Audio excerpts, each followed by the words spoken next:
అందరికీ నమస్కారం. వైసీపీ ఘోర ఓటమి అనంతరం వరుస తప్పిదాలతో సతమతమవుతుంది.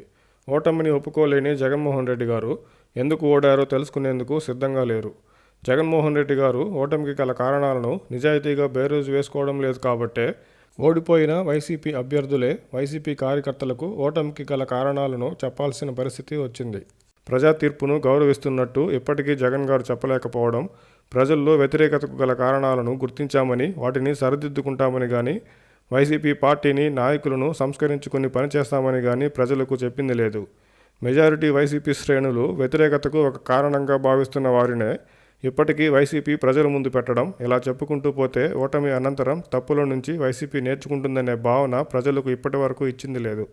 పలు సందర్భాల్లో వైసీపీ నేతలతో ఇప్పటికే మాట్లాడిన జగన్మోహన్ రెడ్డి గారు వైసీపీ నాయకుల అభిప్రాయాలను తెలుసుకున్నారా అనేది అనుమానమే.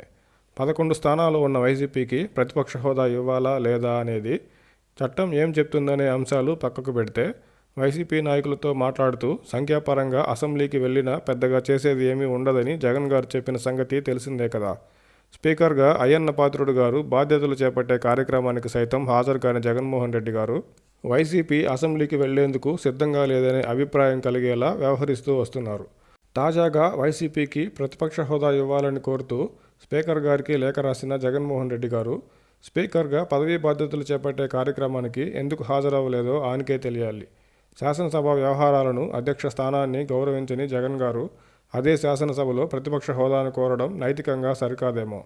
వ్యవస్థలను గౌరవిస్తూ నిజాయితీగా తప్పులను గుర్తించి సరిదిద్దుకుని ప్రజల్లోకి వెళ్తే ప్రతిపక్ష హోదా ఉందా లేదా అనే అంశంతో సంబంధం లేకుండా ప్రజల పక్షంగా వైసీపీ తిరిగి నిలబడగలదు. శాసనసభలో వైసీపీకి ప్రతిపక్ష హోదా ఉందా లేదా అన్నదాంతో నిమిత్తం లేకుండా ప్రజలు వైసీపీని ప్రతిపక్షంగానే భావిస్తారు.